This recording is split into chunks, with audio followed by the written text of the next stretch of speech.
Hello and welcome to the Balance CEO podcast. This is episode number 1. Holy crap, how exciting is that? I'll take you through a little bit of a story as to how this even came about. It has been definitely on my radar for quite a while. I just didn't have the time or the space and capacity to give it the energy that it needed to make it actually come alive. And I went away a couple of weeks ago.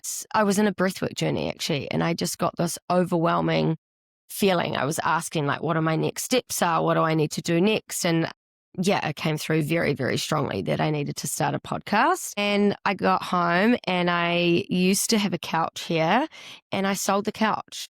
And with the money that I sold it for, I literally created this whole setup in my office, as easy as that. And here we are now at episode number 1. So how cool is that? Today, I'm going to talk about me and who the fuck am I and who am I to even be sitting here creating a podcast, and what have I got to talk about really? So I've had a bit of a spicy life. I feel like the start of my life was a completely different world to me. Like it's kind of been in 3 stages. From the age of when I was born till the age of 9, I had the most incredible upbringing, the most beautiful upbringing that you could ever ask for.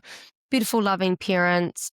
Went on holidays often, had everything that we needed, very, very lucky. And when I was 9 years old, my mum got very severe depression and she started drinking. So she became an alcoholic. And from the age of 9 to 18, for me, I had to be an adult at a very, very young age. I felt like I was put in a position where I was almost the parent to my mum a lot of the time.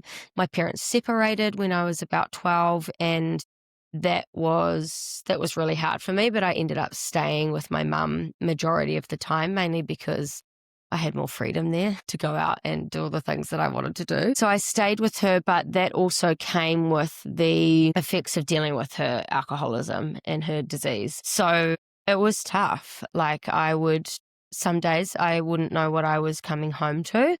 She was a binge drinker, so she would drink for sometimes weeks, sometimes 2 weeks at a time, and she would not eat and she would barely get out of bed, and she was an unfunctioning alcoholic when she was drinking. And then when she wasn't, you wouldn't even know that there was really anything wrong. Like she would go for big walks and she would make all these nourishing meals, and yeah, it was a pretty horrible time. I didn't know what I was coming home to a lot. There were a lot of calls to the police. She was DIC'd a lot of times, and I was the one that had actually called the police majority of those times because I was scared that something serious was going to happen because she was behind the wheel of a car. I would also come home to blood on our walls, on our carpet, because she'd fallen over and I hadn't been home.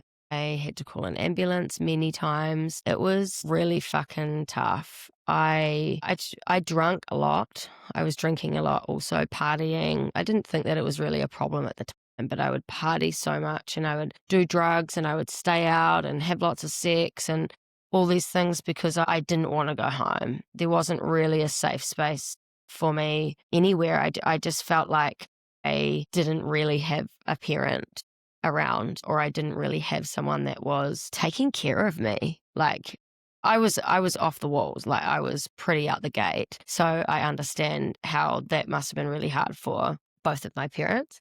But now I also see that mum was not very maternal at all. So I didn't have that comfort and that real nurturing aspect that a lot of people get from a parent. I feel like I didn't really have that. My dad is the nurturing one for sure. So for those teenage years, they were spent looking after her, trying to, not go down an even worse path than I already was on. I was surrounded by a lot of people that did methamphetamine. I never touched it, but it was in my vicinity. There was a lot of drugs, a lot of alcohol, a lot of partying, benders. I think back to it and I don't even know how I survived some of those days. And the thought of how young I was and the things that I was doing and getting up to, now that I have a daughter, I'm just there is no way that I can allow that to happen. And unfortunately, the alcoholism took my mum's life when I was 18 years old. So it was a week after my 18th birthday.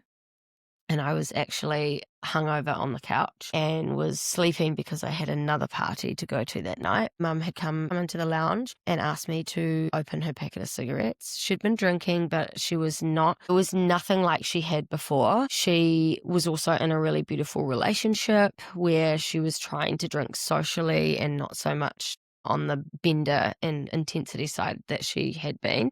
So she was actually in a really good place, even though she was still drinking. It wasn't out of control, and she was really happy. And yeah, she came into the lounge and asked me to open her packet of cigarettes, and I fell asleep and woke up to one of our beautiful neighbours had found her on the back deck, and her whole body had just shut down. It's called respiratory suppression due to alcohol. So just everything had shut down. I couldn't take it anymore. There was so much alcohol abuse for her tiny little body that it had just had enough. And as you can imagine, my world turned upside down all over again. I just remember feeling so insanely numb, especially the first night. I couldn't get out of her bed. I just remember sitting there and getting someone to make me a sandwich, and all these people were in her kitchen drinking. Everyone was on the piss the day that my mum died, and I just remember, being in her bed and just not wanting to get out and just wanting to stay there. And it was almost expected. Like, it was hard because she was in such a good place, but I knew that her body couldn't take much more. I knew that she couldn't go on the way that she was, but it was still obviously an incredible shock. I just remember having to ring my brother, who was overseas at the time, and it was a pretty crazy time. And there were, again, a lot of drugs, a lot of alcohol, a lot of numbing, a lot of anger. Like, I was just so fucking angry. I didn't understand depression then. I didn't understand that it was a disease. I didn't understand alcoholism, and I certainly couldn't understand at that stage how your children could not bring you out of something like that. And that was something that was really, really hard for me to accept, and I didn't accept it for about 10 years after her passing. It was actually when I found breathwork that I finally felt like I understood her, because I'd been through it myself. So after my mum passed, obviously I was on quite a bit of a journey. I'd never really had like a secure job before. I'd worked a lot for my dad in his surf shops, but never anything that made me feel good or like gave me any sort of purpose. And so I was really passionate about getting into admin, and this job came up at a real estate agency as a front of house administrator, and I wanted it so bad that I just rang her and like literally annoyed the crap out of her, out of the boss, until I got the job. So I started that when I was about 21, and then went on to purchase my own first home, which was a beautiful 4-bedroom place in Raumanga. And I can't even believe now that I got it for what it was. Like, it's such a cool house. Lived in that for about a year, and then my ex-partner and I were walking up the road, and we saw this property that was a versatile garage, and it had a swimming pool. And we were like, what the heck is this place? Like, it was so cheap. And so we ended up putting in an offer. It was an empty garage. We had no experience in building. We thought it was going to cost us about $50,000 to renovate and have this place consented, but we were so insanely wrong. It was about 4 times that. So the day that we were putting in the plans to council, I had this overwhelming feeling that I was pregnant. And sure enough, I was. It was a woman's intuition, I guess. And yes, I was pregnant. So we had to backtrack on the plans and make it as a 2-bedroom house, because we wanted it to be this like 1-bedroom apartment style, like real bougie. And so we had to change it to a 2-bedroom, which was, in hindsight, a way better idea. So over that 9 months, I was still working in real estate. We were trying to build this property while living with his parents. It was a lot. It was pretty hectic. The day that we put the dishwasher in was the day that I went into labour. And I absolutely loved the newborn stage. I loved being pregnant. I loved it so much, I think, because it was the first time in about 13 years that I'd been sober. No alcohol, no drugs, no nicotine. I felt absolutely incredible, and I just loved being pregnant. I loved the newborn stage. Willow was a very, very chill baby. Feel very grateful for that time. And then at about 6 months old, I didn't know it at the time, but I definitely felt depression coming through. I felt like I didn't fit into any of the mum groups. I felt judged, didn't feel good enough. I felt like I wasn't doing all of these things with my baby, like going to space and going to coffee groups and doing swimming lessons and all this stuff. It just wasn't my thing. So I kind of hibernated, and I guess that's where the depression started. And by the time she was a year old, it was pretty severe. I had started a business when she was 6 months old to escape from this reality of just being a stay-at-home mum. Have always been really ambitious, and yeah, this was a really fun project. It was the first business that I'd ever started, and I had no fucking clue what I was doing. Like, I remember my sister-in-law coming over and saying, I said, "Oh, I'm going to start this business," and she said, "What e-commerce site are you going to use?" And I was like, "What? What's e-commerce?" Like, I had no idea, and I just had to figure it all out along the way. I was importing brands from America, from Australia, lots of New Zealand and local brands. It was a really, really cool project to do as a first business, but I soon realized that I just couldn't do it with going back to work and being a mum and all the things. So I ended up selling it, and that's when my depression was probably at its worst. I just remember so many of my days being spent in bed, bawling my eyes out, not wanting to leave the house, just having no idea why I felt the way that I did. It was an extremely, extremely dark time. And I remember going to the doctor and saying, I don't want to go on pills. I was always quite against them.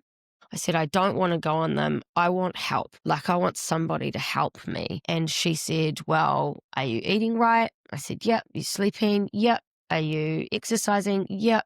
I was doing all the things. So she said, well, there's nothing else that I can do for you. Here's a packet of pills. I'm a doctor. What else do you want me to do? And I was at such a low point that I went home that day, and I literally didn't know what else to do other than take these pills and hope that they worked to make me feel even a little bit better. They made me feel extremely grey, like monotone. I wasn't myself.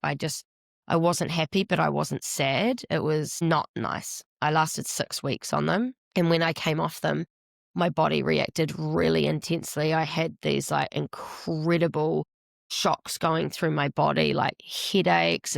I couldn't comprehend, like, if I felt like that coming off them, what is in this shit? Like, I was just like, get this stuff out of me. I don't even want this in my body anymore. And so I came off those, and over the next 6 months, it was still pretty rough. We decided to sell our property and buy a bungalow to do up. And we'd been living there for only like a couple of months. And I picked up the book on my mum's birthday called The Power of Now by Eckhart Tolle. And that was my spiritual awakening. I had never, ever dived into that sort of work before. I couldn't believe that there was even this life that you could feel this good. Like, I'd never felt that good in my life. Just from starting to read this book, everything started transforming for me. Like, it was insane. I'd never felt that sort of joy ever. And then I just kept diving into more and more books over the next like 6 to 12 months. I read every spiritual book that I could get my hands on. And within that time, I'd come across Dr. Joe Dispenza, and I was doing a lot of manifestation work. I was meditating like an hour a day in the morning and meditating on being mortgage free.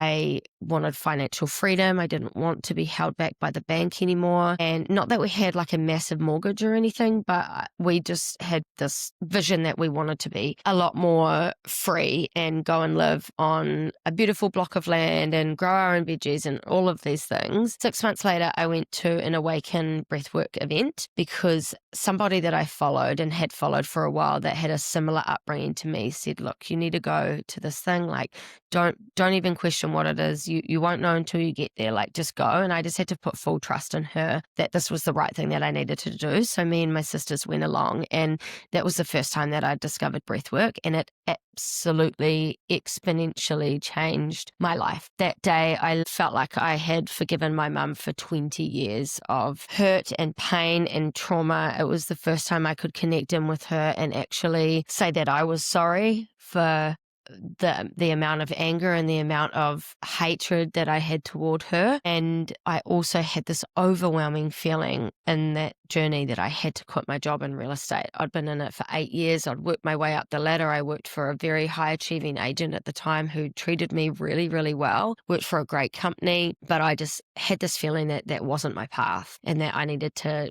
get out. And within about 2 weeks of that journey, I ended up quitting my job. Didn't know what I was going to do. Went and did some design stuff for my dad for a while.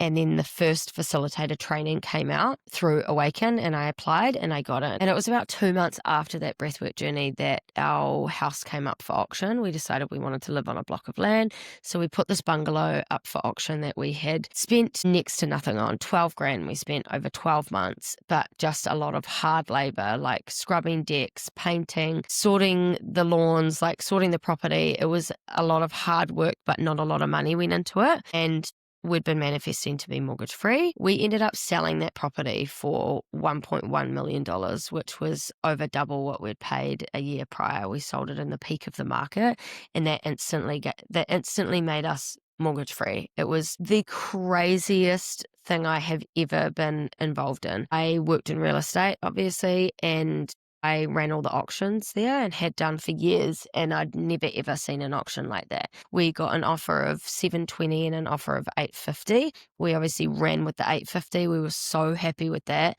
And then the bidding opened at that amount, and then two people just went at it to 1.1 million, and it was just crazy. It was the first time that I was like, holy shit, this manifestation works like something crazy. We bought our piece of land, and that's when I was studying and going through a really, really transformative time in my life. For the next 9 to 12 months was the hardest, most transformative, deepest time of my life. It was so incredibly hard doing that training because I was bringing up all of this shit over years and years and years and years. Mother wound, father wound, shadow self, all of these things every single week were coming up, and I was pretty sick. Like, my skin was really bad. I was really weak. I wasn't eating meat. I had low iron. Like, I was not very well. I was living in two worlds again, where I was still doing drugs and alcohol on the weekends, but I was trying to go down this like spiritual path of helping people and breath work. And so I was like at this massive crossroad of like, how the fuck do I get myself out of this? Where do I go? Like, how do I stop this alcohol addiction, this drug addiction? This is all I've ever known, like my whole life. How does that even happen? And then just over time of like things that I was learning and just having enough of feeling like shit, I went, right, my 30th birthday, that's it. I'm not drinking anymore. I'm going to give up for, I didn't know how long. I knew at least a year. And sure enough, had my 30th birthday.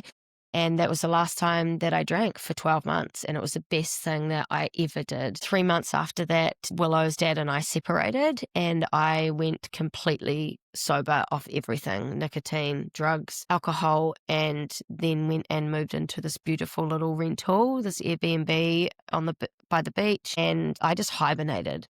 I hibernated for like 9 months and didn't see a lot of people, didn't do a lot. I needed to sit in some really hard shit to get through the healing of, a 7-year relationship of the father of my child. And it was tough sitting in that with no substance, no alcohol, no drugs, no nothing. There was no escaping. Like, used food as an escape for a while, but then very quickly got a handle back on that sort of addiction. Because I have a very addictive personality. Like, I've got to be very careful with things that I try and that I touch and that I get involved in, because it's very, very easy for me to get addicted. And I think if you have that gene, you know how fucking easy that is. Like for me now, mine is food. And I am now on a journey of like trying to teach myself that I don't need to binge this food. I don't need to eat all of this food to try and make myself feel something or try and be satisfied from something. It's like addiction. You're always trying to chase this satisfaction that's never ever going to come. And that's a wild journey that I've been on, but one that I think I will continue to be on my whole life. I know what to do. I've got the tools, but it still doesn't make it any easier. It still doesn't make it easier when your mind is telling you that this thing is going to make you feel better than you already do. And you've got that addictive trait and personality it takes a lot to not give in to that. So at the time of me living in this beautiful little house on my own, I was also running very successful breathwork events and retreats. I was selling out every event that I did for about 12 months. So I moved to this incredible farmhouse and renovated this house that I'm sitting in right now to be my taste and how I like things. I absolutely love renovating. I love houses. I love property. I've owned maybe six properties, I believe. 6 properties, I think, now. I recently purchased a villa in Bali, which was something that I thought was like a 10-year plan, ended up happening in like 6 months. Once I had let go of this huge idea that I had for the Wellness Haven and just decided to do it on a smaller scale, which was absolutely the best idea that I could have ever done. That allowed me to then go and open another business and purchase an investment property overseas. In this time of building the Wellness Haven, I was also building a co-working space with my best friend in town, which is pretty wild. Over 2 weeks, I opened 2 brick and mortar businesses that I had renovated both of them. Like for 6 months, it was absolutely crazy time. And it feels good to not be doing any more physical labor, but now it is the ongoing running of these businesses. We are actually selling the co-working space. At the moment, it is just too much for the both of us. I have an online coaching business, so running the Wellness Haven and my coaching business and a co-working space. It's just too much and I'm wearing myself too thin over 3 businesses. So one is now up for sale and able to be passed on to someone who has the passion and the drive to make it as incredible as we know it can be. So now I am just on a mission to buy back my time, have more freedom, have more joy, work with beautiful women, have a space here that I get to open up to my community, go and travel more. It's been a pretty wild ride to get here, and some days they're still really fucking hard, and I will talk about the raw and the real and the honest on this podcast. I'm not here for fluff.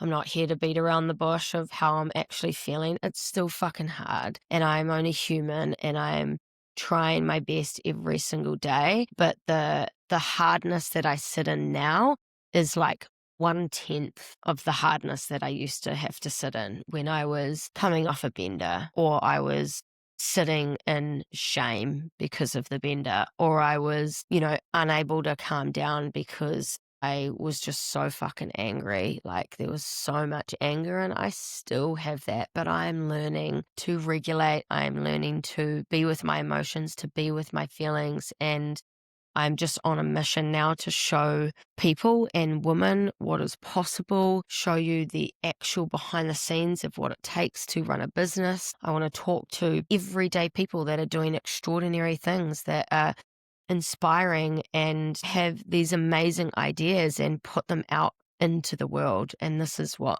the podcast is here for. So thank you so much for tuning in. There is a little glimpse into my story. Please like and share this podcast, this episode. I am so excited to bring you more episodes, and just thank you so much for being here.